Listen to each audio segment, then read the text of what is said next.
Welcome to the Bear Sheet broadcast, where we talk about building stability, preserving legacy, and strengthening the communities we call home.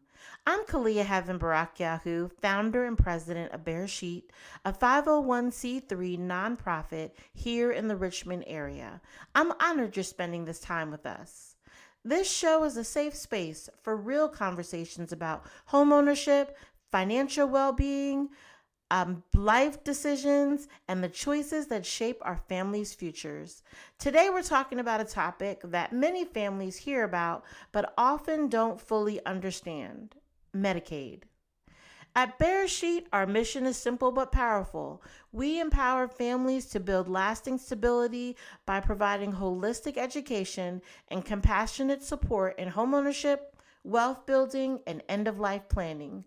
We help individuals make informed decisions, preserve their legacy, and strengthen the communities they call home. To all our listeners, if there's a topic you want to discuss, send us an email to info@bearsheetcorporation.org. Now, many know that the health care and long-term care costs continue to rise across the United States. And in many areas, nursing home care can cost more than $90,000 per year. And even in-home care can cost thousands of dollars each month. For many families, Medicaid becomes the program that helps cover these expenses, but many people understand how Medicaid works and when it applies. So, Medicaid is a government health insurance program designed to help individuals with limited income and resources pay for their health insurance or pay for their health care services. It's different than Medicare. Medicare is primarily based on age, usually beginning at 65, while Medicaid eligibility is largely based on income, assets, and medical needs. For many families caring for aging parents, Medicaid becomes the primary way for long-term care to be funded. And if you have aging parents or have ever been in this situation, you understand the struggle of the having to find somewhere if you have to put your loved one in a nursing home or do extended care, finding good help, finding a good nursing home. You hear horror stories of nursing homes where they have loved ones in bed. They're not exercised. They're not eating properly. They're not given the opportunity to use the facilities properly.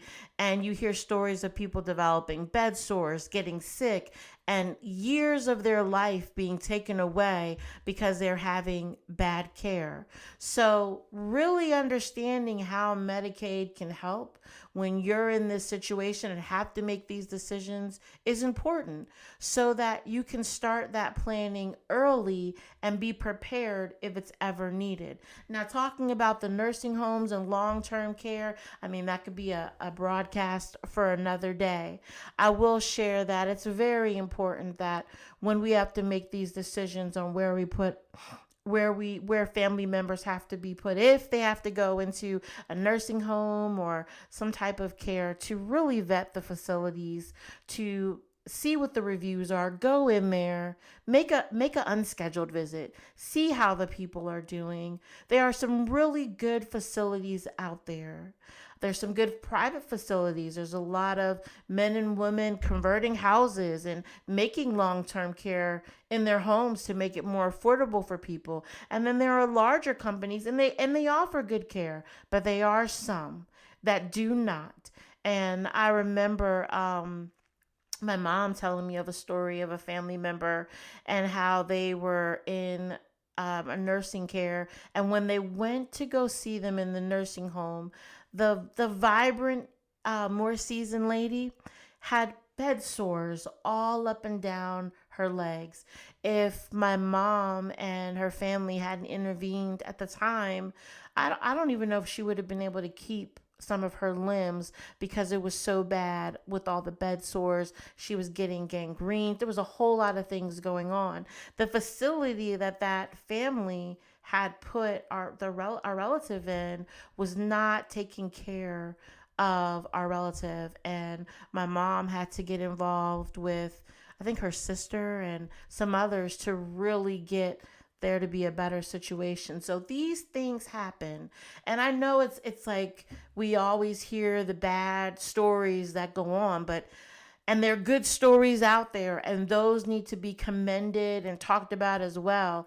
But some of these bad stories give us the opportunity to think and to make sure that we're evaluating where we put our loved ones to make sure they're getting the best care. One other thing I wanted to share, a young lady, she had shared with me how her I don't know if it was one of her relatives, and they were in a nursing home. They didn't have much help. They were far away and they weren't doing very well. They weren't walking, they weren't as active as they could be.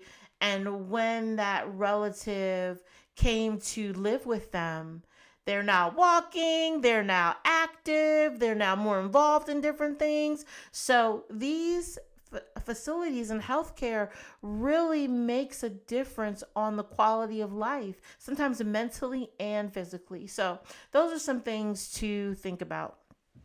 Now we're talking about long-term care. So Medicaid can help cover services such as nursing home care, in-home health care, long-term care assistance.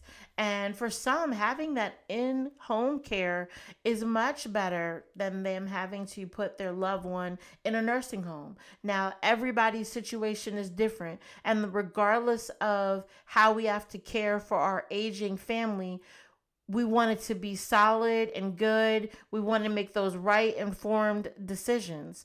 So a lot of these services can be very expensive though without assistance. I remember we had a family member and they were in a nursing home, and I remember when they had to move from one nursing home to the other one, and we had to shop around to find something that could work within their budget, because this is money that had to come out every month. And we're not talking about $1,000, $2,000. We're talking about $5,000, $8,000, $15,000 a month for this care. So you have to balance shopping around for the best care for the person you love, as well as how are we going to pay this money for the care as well. So many times Medicaid becomes a form of how to pay for these things because they cover the healthcare assistance. Now, this is why understanding Medicaid before the crisis happens is so important. There's something called a 5-year look-back rule. This is like one of the most important and one of the most misunderstood rules. And I recommend, as you're listening to this broadcast, if these conversations spark more questions for you, please reach out to healthcare advisor. Reach out where we talking about some things. You may want to reach out to your estate lawyer, your real estate professional, so that you can get clarity on how this affects your situation in your state. So this is general information. We do our best to give you very updated and correct information, but we always say to verify, because everybody's situation is different and laws do continue to change. So, like I said, one of the most important and most misunderstood rules is the 5-year look back rule. This is where a lot of people get caught off guard, because when someone applies for Medicaid, the program doesn't just look at what they have today, they look back at what they have over the last 5 years. This means that they review your financial transactions, including any money you've given to your family members, any property that you've sold, land, houses, anything, boat, anything of value, any large gifts or cash withdrawals, if you've moved assets into someone else's name. And the purpose of this rule is simple. It's designed to prevent someone from giving away their assets right before applying for Medicaid just to qualify, because many people will say when you're on Medicaid, you can't have any assets. Now, that's not true. That's like a blanket statement, but you can only have so many up to a certain amount. That is true. So this is why we're talking about this now, so you can plan early. So let's say someone has $100,000 in savings. If they give that money away to family members and then immediately apply for Medicaid, the program will flag it. And instead of approving benefits right away, Medicaid may impose what's called a penalty period, which means they delay coverage for a certain amount of time. So this is very important why you have to plan in advance. If you know Medicaid is going to be something that's going to be needed in the future, you want to give yourself you want to be planning well before that 5-year period to make it easier for you. Now, am I saying if many times when we start thinking about Medicaid, it's because it's needed at that time. And then if it's needed at that time, then please get advice from someone who's looking out for your best interest, and a state lawyer. Talk to somebody who is going to help your situation so that they tell you the right things to do. But yes, if you have time to plan early, then at least we want to plan before that 5-year period, so you're not caught up in that situation. I've seen situations and I've heard of situations where families with good intentions transfer a home or give away money to children thinking they're helping to protect the assets. And because it happened within that 5-year window, it actually created delays and complications. I've seen family members, be in that desperate situation and start selling off things. And my question to them is, did you get advice? Have you talked to someone about this first to make sure it's going to work out in the end how you want it to? Because the goal is to protect the asset, not to lose it, not to have anything retroactive come back. It's to protect it. So when we're thinking about this, timing matters, documentation matters, and planning matters. If your family is thinking about transferring property, gifting money, or restructuring assets, it's very important to speak with a professional before making those decisions. Once that 5-year window is triggered, you can't just undo those transactions easily. And so that's why planning is very helpful and it's critical. So let's talk a little bit about one of the biggest questions that I hear when people are dealing with Medicaid and housing. Can Medicaid take your home? That has been one of those common concerns and questions that people have when going through this. In many situations, the primary residence is actually protected while the person is still living, especially if they plan to return home, a spouse lives in the house, or a dependent family member lives there. So in many cases, Medicaid does not force someone to sell their home while they are alive. But there's a part many families don't realize. There's a time period called estate recovery.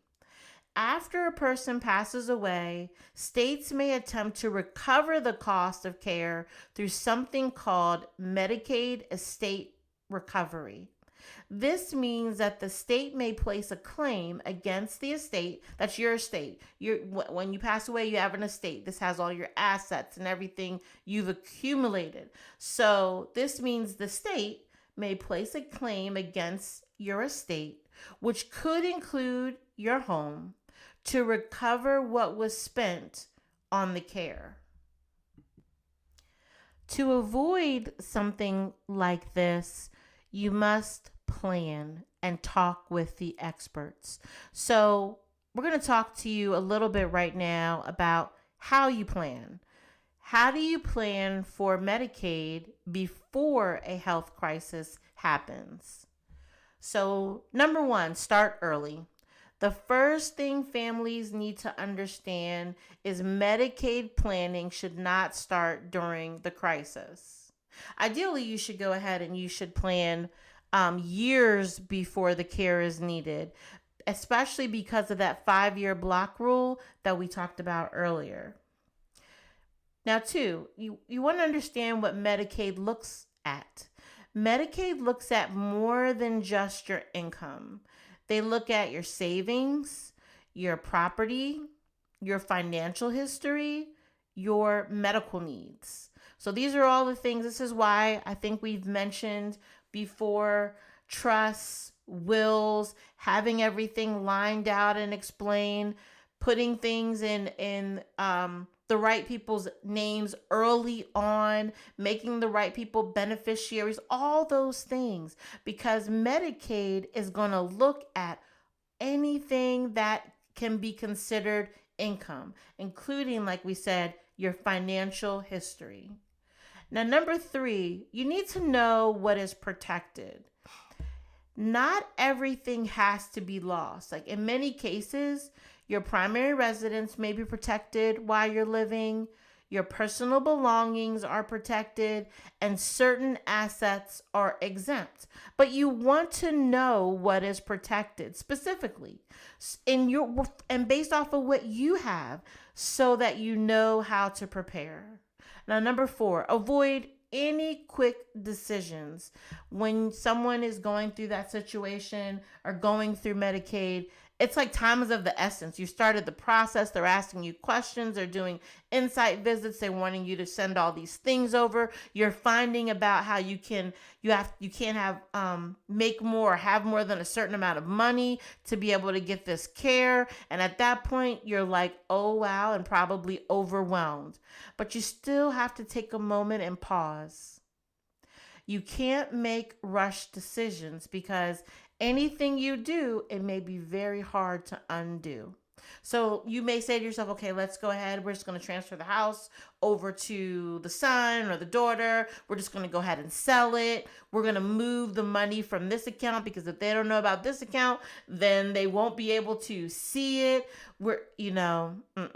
These things can actually create penalties and delays. So this is where you need an expert to be able to give you some advice.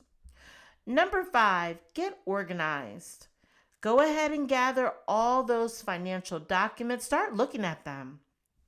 Property records, account information, because if a crisis happens and Medicaid is needed, having everything in one place so you can easily access it is very helpful. Think about taxes. If you're like probably many people when it comes to tax times, you are looking for receipts, you are looking through your statements, you're trying to find everything. Now, if you are very organized, this part will be very good for you. You'll be great. But for many, that is not the case. We are looking through things, trying to find paperwork. And then we're doing that on top of life. Other life is happening. And so if you can start now and gather all that information so it's in one place, make sure you have all your property records, make sure you have all your account information. And for that loved one, that's who we're talking about, it will make these things very easier. It'll make it much easier, not very easier, but much easier. Now make a housing plan. Your home, for most, is one of the biggest assets. So you need to think about, are we keeping the home? Are we selling it? Are we protecting it for the next generation? What are we going to do with the home? So you want to have a housing plan. Also, build a care plan, an in-home care plan, or let's say it like this. Do you want in-home care? Are they going to need assisted living? Are you going to need nursing care? Because each option affects financial planning differently. So you want to have those conversations. And sometimes this is the hardest thing to do, is have these type of conversations, just even touching the subject, because no one wants to think about what happens if grandma or nana or Meemaw, whatever your mom, mother, spouse, loved one. No one wants to think about what happens if they pass away. But that's not what we're thinking about. Right now, we're thinking about planning because they have for their health, for them to, and for yourself to have a good way of life as you age, and making sure things are covered, and making sure that those that may be involved in this planning period have what they need. When you talk about these things, this is love, because if you don't love someone, you're not going to talk about it. So you want to talk about it. And we sort of look at the other way. I love you so much, so I don't want to talk about it because I don't want to see you not here. But we have to look at it. I love you so much that I want to make sure that you're taken care of. I want to make sure that we can do the best for you. So therefore, we're talking about it. So in both cases, there's love, but we are going to change around that perspective because I want to encourage you. These are conversations. They're heavy, but we need to have them. We need to be prepared in all these situations. And we need to allow the system to work for us and not against us. I've had many conversations with people, and they've come and they're looking to sell a property. The mom or dad have taken a turn for the worse, and they're trying to, they need to do Medicaid. Medicaid says you can't have any assets, and they're like struggling and stressed. They were, maybe some, I can think of one was doing in-home care before, and now it's turned to they need to do nursing care because of the situation of the loved one, and they are having to figure this all out at that minute. They got 60 to 90 days to get everything accomplished. That is a lot. So if we can take a step back now and start having those conversations in small increments and get a plan, a care plan built. Is a power of attorney going to be needed? Because you have to have a power of attorney to provide, to help deal with your financial assets, but then you also have to have a medical power of attorney. I didn't know that. And so I found that out the hard way when a friend had to take their family member to the hospital, and they had a power of attorney, but they didn't have everything with them for the medical power of attorney, and they needed to have that in order to help provide care, or the hospital takes over. I'm very thankful for our hospitals, but I do believe that people need an advocate, and we're supposed to be our advocate for our people. So no, we didn't want the hospital to have power of attorney or to be able to make those medical decisions. So they had to go get that medical power of attorney so that they could show it, so that they could make those proper decisions. So these are things you don't think about until you're going through it. Well, we want to think about it before. Then also, step 8 is get guidance. This is not something families, or we shouldn't figure this out alone. Like, families shouldn't have to figure this out alone. Work with a professional that can help you avoid mistakes, understand your options, protect your assets, get guidance. We all don't know these answers, and there are resources out there that will give you this guidance for free. They'll answer questions for you. So it's not always about having to pay someone to get the guidance. And there is so much research online that some general answers and directions can be found online. Number 9. Have the conversation. And I know I said it, but this is a point. This is one of the points that I just want to bring up again. Talk about it. Talk with your parents. Talk with your children. Talk as a family. These are real conversations, real situations that are happening. Everybody should be prepared. Everyone should know what's going on. Have a designated person that if ABC happens, this person is going to take the lead. Make sure everybody's aware, because it affects everyone. Medicaid and the decisions of how our family members as they age or taken care of affect everyone. It affects the person who needs the Medicaid, and it affects the family around them that loves them. So let's have these conversations. Talk to your parents, talk to your spouse if you're married, or have the communication. Do we have our things in order? Maybe you're too young and that's not something to think about, but small conversations can be had and started now. Have you ever thought about, like, when we get older, do you want to live in a nursing home? Like, do we want to live here? Do we want an in-home nurse? Start thinking about these things. You know what? We keep hearing about wills and trusts. What is a trust? Like, there's so many of them. What type of trust would we need? So these are conversations you have little by little. You don't have to have them all at one time, but especially as you age, it is better to do it sooner than later. And for all of us, tomorrow is not promised. We never know. There are people out there who sadly something happens and they pass away in their early age. Like, there are things that happen, but Medicaid itself is dealing with those who are a little bit older. So let's plan there. And then on a whole, let's plan. Because Medicaid planning is not just about health care, it's about protecting your family, your home, and your legacy. This is why it's important to have these conversations today. So before we close, I wanted to share a story. There was a family in North Carolina that learned that their father required nursing home care after a sudden medical emergency. Because they had spoken with an elder law attorney years earlier. Some people don't know that there are elder law attorneys. That may be one that you want to talk to about your situation. They had already taken steps to organize his finances and property. That planning allowed him to qualify for Medicaid while preserving the family home. What could have been a financial disaster became a manageable transition. That's what we want. Many families, they only learn about Medicaid when the crisis occurs. But knowledge before the crisis creates stability. So think about, what conversations might your family begin today about healthcare planning, aging, and protecting your assets that could help you later on.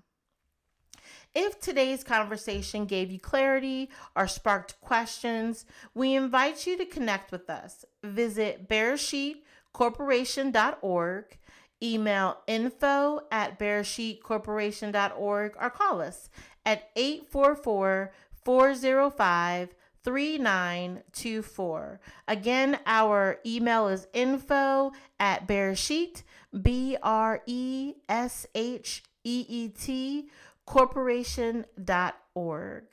Thank you for spending this time with us. This is Bear Sheet, building stability, preserving legacy, and strengthening the communities we call home. Join us next time as we continue these conversations that help families move forward with clarity, confidence, and dignity.